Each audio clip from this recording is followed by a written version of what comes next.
Agad na kinuwelyuhan ng mga otoridad ng Station Drug Enforcement Unit ng Navotas City Police Station ang dalawang tulak na target na operasyon sa Barangay San Roque, Navotas City. Kinilala ang mga nahuling drug suspect na sina alias Ote, 43 anyos, at alias Jonjon na 44 anyos.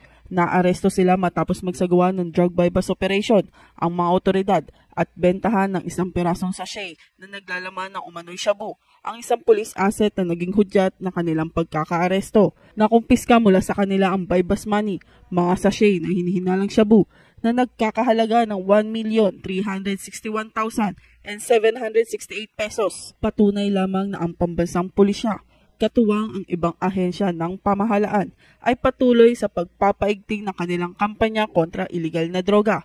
Ito ay alinsunod sa mithiin ng administrasyon na labanan ang mga sindikato ng droga sa pamamagitan ng pagpigil sa kanilang mga iligal na aktibidad at pagbuwag sa kanilang mga operasyon. Mula rito sa Northern Police District, ako po ang inyong PNN correspondent, Patrolwoman Glyceran Esperanza, alagad ng batas, tagataguyod ng Balitang Pulis.